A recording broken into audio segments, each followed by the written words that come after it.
Этот паром для жителей заречных пунктов работает как палочка-выручалочка. Каждый день переправляет их на другой берег столицы Коми. Кто-то спешит на работу, кто-то просто по делам. Только вот если для жителей столичных поселков такие поездки в радость, то население Азёла и Сёйты каждый раз приходит сюда, скрипя сердце. Им каждая такая поездка влетает копеечку.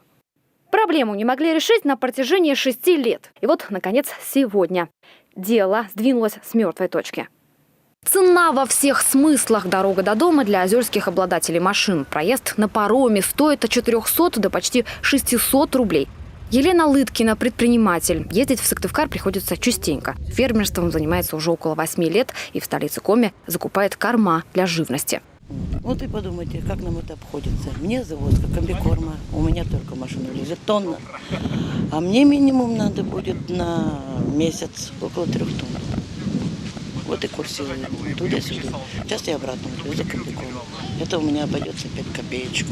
А вот если посчитать, я за 1000 рублей, скажем так, у меня машина, я добавок могу еще добавить и купить 3 мешка комбикорма. Проезд на теплоходе тоже не дешевый. А ведь многие жители Азёла работают в Сыктывкаре и ездят чуть ли не каждый день. Накладно выходит в одну сторону 67 рублей, в другую сторону 67 рублей.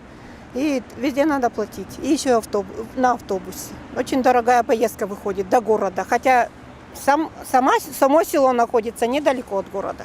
Жители Сыктывкара получают полную льготу за проезд на теплоходе. На пароме для них внушительная скидка. Сыктывдинская же администрация субсидировать сыктывкарское предприятие, производящее перевозку, не имеет права. Могут привлечь за нецелевое использование бюджетных средств.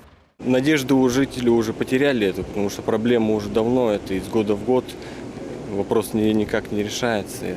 Подходят, да, спрашивают, объясняем, как, что можем, что самим известно. В Госсовете Коми вроде бы нашли решение проблемы. Сыктывдинскому району поручили разработать порядок предоставления социальной помощи жителям заречных населенных пунктов. Механизм может быть таким. Сельчане сначала сами платят за проезд, а затем подают заявку на компенсацию затрат, приложив к ней все квитанции и билеты. Я думаю, что все получится. Только единственное, что будет на самом деле обсуждаться сегодня в депутатском корпусе бурно, это тот размер, который будет предусмотрен порядком.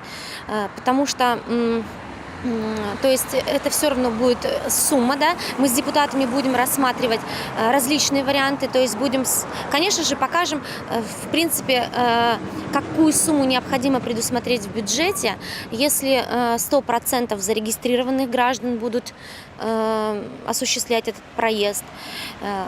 Также мы будем давать оценку фактическому, так скажем, пассажиропотоку, который существует сегодня, и данным по оценке администрации села непосредственно.